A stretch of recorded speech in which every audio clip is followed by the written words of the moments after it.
Good afternoon. King Charles's state visit to France this weekend has been postponed.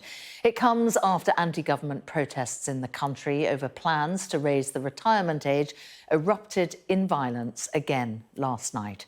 The King had been due to arrive in France this Sunday. It would have been the first state visit of his reign, but it's now been cancelled at the request of the French government. Well, confirming the news, a UK government spokesperson said the King and Queen Consort's state visit to France has been postponed. This decision was taken with the consent of all parties after the President of France asked the British government to postpone the visit. A very similar statement as well from Buckingham Palace, which reads, the King and the Queen Consort's state visit to France has been postponed. Their Majesties greatly look forward to the opportunity to visit France as soon as dates can be found.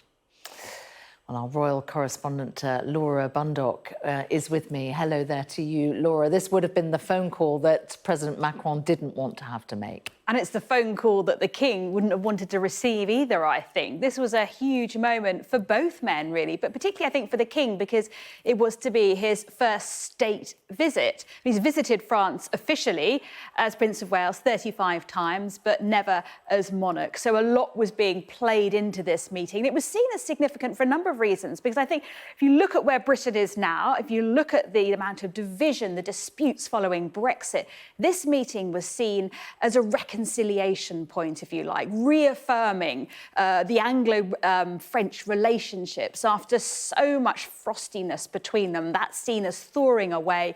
The Windsor Framework now sort of signed and sealed.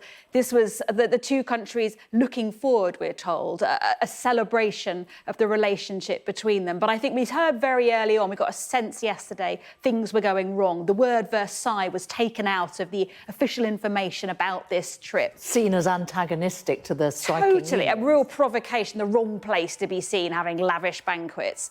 And that's where this state banquet was meant to be happening. So that was taken away. And then I think as the situation in France escalated, the nervousness, the twitchiness ramped up to a whole new level, culminating today with the cancellation of the French leg of this state visit. The German leg still going ahead. German's still going ahead. Have a listen now to Lord Ricketts, who's the former British ambassador to France. Interesting what he has to say. They couldn't, for example, do the kind of walkabouts with crowds that the King enjoys so much.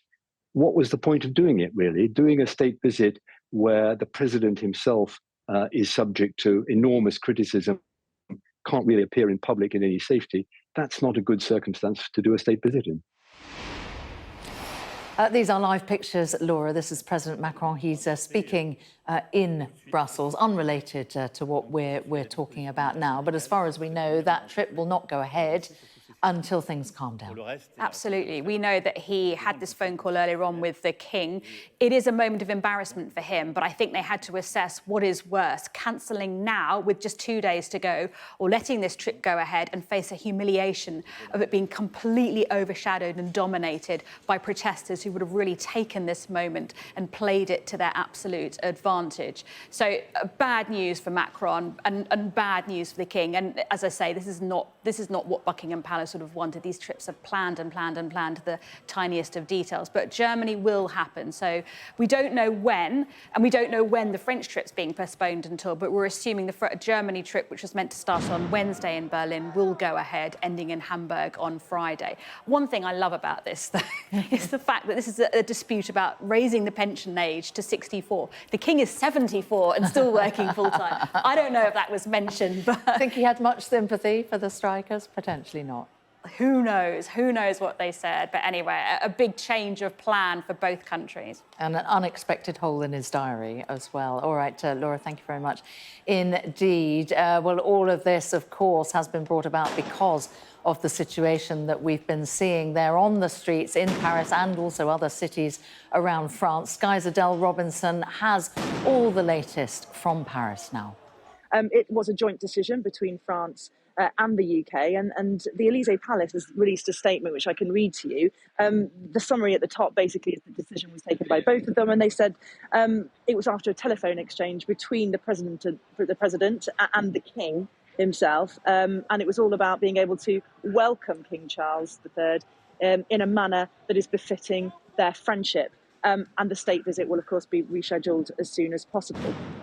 As I said, though, inevitable, if you look at the bigger picture, last night saw the biggest night of unrest so far in these demonstrations since Macron's government pushed through his controversial pension reform in Parliament without a vote. That has incensed people on the street.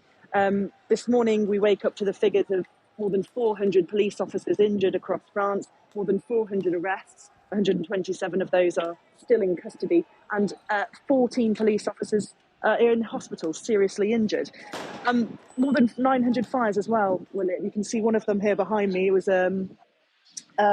some flats, a house, and it had to be evacuated. It's not a good look, is it, for a state visit for the king?